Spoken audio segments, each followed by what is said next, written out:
Hola amigos de su canal Tecnotributaria. Este es el cuarto video del tema de la subcapitalización del artículo 118-1 del Estatuto Tributario, y en esta oportunidad vamos a analizar un ejercicio práctico donde retomamos lo que nos dice el artículo 118-1 del Estatuto Tributario. Entonces debemos de analizar el patrimonio líquido de la persona en el año gravable 2012. La lectura y el análisis del artículo 118-1 lo hicimos en el video 2 para que por favor lo miren si todavía no lo han visto o si quieren repasar este tema. Entonces, esta contribuyente tiene un patrimonio bruto en el 2012 de 530 millones, unas deudas de 470 millones, por lo tanto tiene un patrimonio líquido de 60 millones de pesos, el cual debemos multiplicar por 3 según el artículo 118-1 y nos da 180 millones. O sea que las deudas que den hasta 180 millones de pesos serán deducibles los intereses que generen esas deudas. Las que sobre aquellas deudas que en promedio sobrepasen este valor no serán deducibles. Ahora, esta es la información ya de la misma contribuyente, pero ya del año 2013 al 31 de diciembre. Recordemos que debemos analizar aquellas deudas que son deducibles y que no son deducibles, haciendo énfasis en lo que nos dice el parágrafo 1 del artículo 118-1, donde nos explica que las deudas que se tendrán en cuenta para efectos del cálculo de la proporción a la que se refiere este artículo son las deudas que generan intereses. De ahí la importancia de determinar qué deudas son deducibles de conformidad al artículo 107 de las expensas necesarias y en cumplimiento de los principios de causalidad, necesidad y proporcionalidad. Entonces, esta contribuyente tiene unas deudas financieras de 140 millones de pesos por 50 millones de pesos para un total de 190 millones de pesos de deudas que generan intereses deducibles. Ahora, si multiplicamos, que ya lo hicimos, el patrimonio líquido del año 2012 nos da 180 millones, y pues desde acá rápidamente nos damos cuenta que el 31 de diciembre esta contribuyente, sus deudas al 31 de diciembre del año 2013 son superiores a 3 veces el patrimonio líquido del año 2012.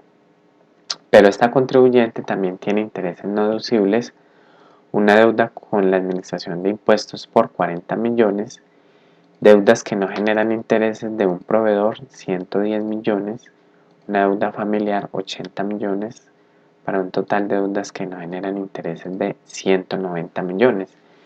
Esta contribuyente, sus deudas totales son de 420 millones, pero solo debemos de analizar aquellas que generan intereses deducibles.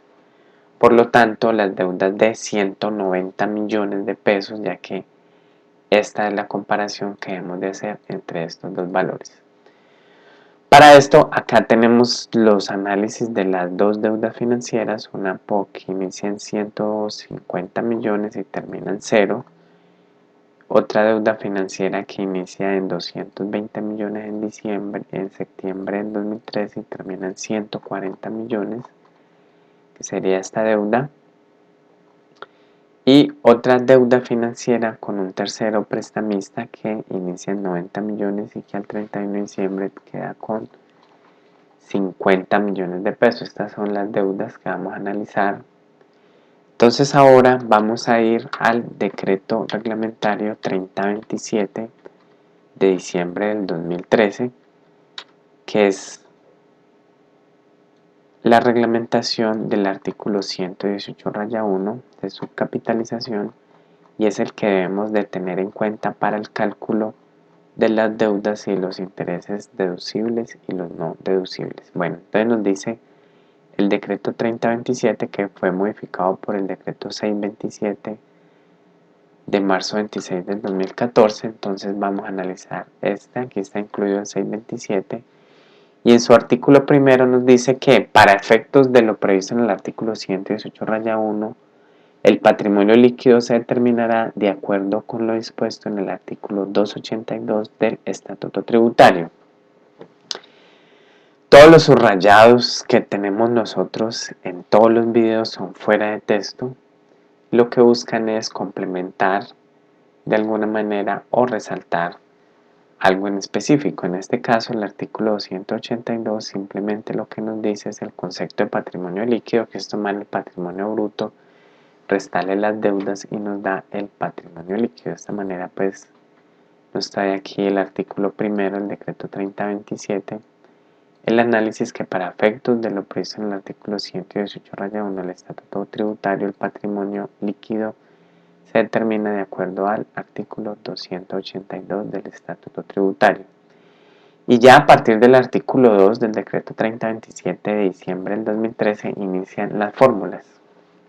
Entonces nos dice que para efectos de lo previsto en el artículo 118-1 del Estatuto Tributario, el monto total promedio de las deudas se determinará de la siguiente manera. Es importante que este numeral primero nos dice que para cada una, vean, muy importante, una de las deudas que generan intereses se identificará. Entonces, las deudas que generan intereses son de esta contribuyente, tiene tuvo tres deudas en el año 2013, dos financieras, una que inicia en 150, termina en 0, otra que inicia en 220 millones y termina el 31 de diciembre del 2013 en 140, que son deudas financieras, y una tercera deuda con un prestamista. Por eso debemos de tomar cada crédito independiente haciendo cumplimiento, mejor dando cumplimiento al numeral 1 del artículo 2 del decreto 3027 de diciembre del 2013 que reglamentó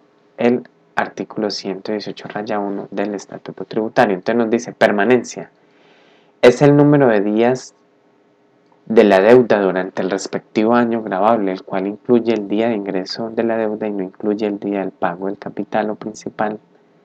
Para las obligaciones que provienen de años anteriores, se entiende que el día de ingreso de la deuda es el 1 de enero del año o periodo gravable. Entonces acá, en el ejercicio de ejemplo que tenemos, esta deuda es persistente, o sea que viene el año anterior, inicia en 150 millones de pesos. Ahora, esta contribuyente hace abonos a capital en los 20 de cada mes. El primero que hace en el año 2013 es el 20 de enero del 2013. Los días de permanencia haciendo uso, o mejor, dando aplicación al decreto 3027, entonces debemos de tomar el día que inicia la deuda y no incluir el día del pago de la deuda, como dice aquí, no incluye el día del pago del capital o principal. Entonces, como es del 1 al 20 menos un día, el día de la deuda no lo incluimos, nos da 19 días de permanencia de la deuda en 150 millones de pesos. Entonces continuamos con el decreto 3027 y nos dice base. Es el valor del capital o principal de la deuda sobre el que se liquidan los intereses durante el periodo de permanencia. Entonces acá la base para el primer periodo sería 150 millones. Entonces días de permanencia 19, ya que no incluimos el día del pago. Por ejemplo acá enero es de 31 días a 20 de febrero son 31 días, pero como paga los 20 le restamos un día, o sea que son 30 días de permanencia. La base para el segundo periodo ya no son 150 millones, sino 137 millones 500 mil pesos, ya que le restamos el abono a la deuda que hace cada 20 de cada día, 20 de cada mes esta contribuyente. Continuamos con el decreto 3027 y nos dice deuda ponderada. Es el resultado de multiplicar el número de días de permanencia por la base. Entonces acá eso es lo que hacemos. Los días de permanencia en el primer periodo son 19 por la base 150 nos da 2.850 millones. No nos asustemos por estas cifras tan grandes. Eso es lo que nos da el decreto reglamentario. Y ahora sacamos el promedio y ya aclaramos un poco más. En el segundo periodo, el día de permanencia de la deuda de 137 millones 500 mil pesos fueron 30 días. Multiplicamos y nos da 4.125 millones de pesos, millones, no vamos a decir de pesos, que son de pesos, y así sucesivamente en todos los periodos. Asimismo, nos continúa diciendo en la deuda ponderada que en los casos en que haya amortizaciones o pagos parciales del capital de una misma deuda, la identificación de los anteriores elementos, o sea, base y permanencia, incluso deuda ponderada, deberá hacerse en forma separada para cada tramo del saldo por pagar como si se tratara de deudas independientes. Por lo tanto, si para el primer periodo eran 19 días de permanencia por 150 en 2.850 millones, para el segundo 30 por 137, 4.125, para el tercer periodo 27 días de permanencia por 125 millones, que ya sabemos que es restar cada bono, nos da 3.375 millones de pesos, haciendo uso, o sea, mejor aplicación del decreto 3027, o sea que de este párrafo en particular, donde nos dice que en los casos en que haya amortizaciones o pagos parciales del capital de una misma deuda se identificará los anteriores elementos y deberá hacerse en forma separada. Por eso acá en el ejercicio lo hacemos cada periodo de manera separada. Entonces, continuando con el decreto 3027, el numeral 2 del artículo 2 nos dice: la deuda ponderada total se determinará sumando la deuda ponderada calculada de acuerdo con lo previsto en el numeral 1, o sea, como vimos ahora lo que acabamos de ver. De este artículo, todas las deudas que generen interés, siempre se habla de deudas que generan interés. Entonces, lo que nos dice es sumar toda esta deuda ponderada que nos da, en este ejemplo, 27.000 millones. Ahora, el numeral 3 del artículo 2 del decreto 3027 nos dice: el monto total por medio de las deudas será el resultado de dividir la deuda ponderada total calculada de acuerdo con lo previsto en el numeral 2 de este artículo por el número total de días calendario del correspondiente año o periodo grabable. Entonces, acá es simplemente tomar el total de la deuda ponderada, que es sumar todos esos valores, y dividirlo entre los días de permanencia, que para este caso son 342 días. Entonces nos da una deuda ponderada de dividir 27.000 entre 342, 78.947.368 pesos. O sea que esta deuda que inició en 150 millones y que al 31 de diciembre del 2013 debía 0, pero como esto dura a lo largo de enero a diciembre, esta deuda ponderada, o sea, el promedio fue de 78.947.368 pesos. Ahora, no debemos dividir simplemente entre los días calendario que tiene un año, que son 365 días, sino dividirlo entre los días de permanencia, como nos lo dice el decreto 3027, que son 342 días. Se pierden 23 días porque tomamos 365 días del año menos 342, nos da 23. Recordemos que el decreto reglamentario nos dice que no debemos tener en cuenta el día del pago, y como ella hizo pagos durante todos los meses del año, o sea que son 12 meses, o sea 12 días se pierden.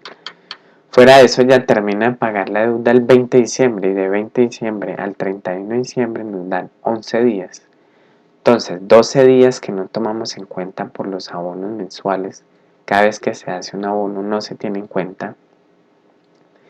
12 días más 11 días que no tuvo esta deuda del 20 de diciembre al 31 de diciembre nos dan 23 días. Por eso no debemos dividir los 27.000 millones de deuda ponderada, sino en 342, perdón, no la debemos dividir estos 27.000 millones en 365 días del año, sino en 342 días, que son en realidad los días de permanencia de la deuda durante el año 2013, para obtener por este primer crédito que genera intereses deducibles una deuda ponderada de 78.947.000. Bueno, vamos a dejar hasta acá. En el próximo video vamos a analizar la segunda deuda que tiene esta contribuyente. Entonces vamos a continuar con esto en el próximo video. Por favor, no se los pierdan para que tengan un análisis general y detallado. Recuerden la invitación a su canal Tecnotributario, donde tenemos videos de ejemplos de los formularios 210, 230, 240, los obligados a declarar. Analizamos la renta agradable alternativa del empleado y del trabajador por cuenta propia. Tenemos análisis de la deducción de dependientes económicos del artículo 387. Videos acerca de la clasificación de las personas naturales de acuerdo a un concepto de la administración de impuestos. Y si desean se pueden suscribir, los invito a que se suscriban para que sean notificados de nuevos videos. Simplemente deben de abrir su correo de Gmail, abrirlo, entrar a su canal Tecnotributario y dar clic en suscribirse para que le llegue a su correo electrónico cada vez que subamos videos nuevos. También nos pueden seguir en las redes sociales de Facebook, Info Tributaria, donde publicamos temas de interés tributario. También en la red social de Twitter, Info Exógena, donde pueden tener también acceso a nuestras publicaciones. Muchas gracias por su atención.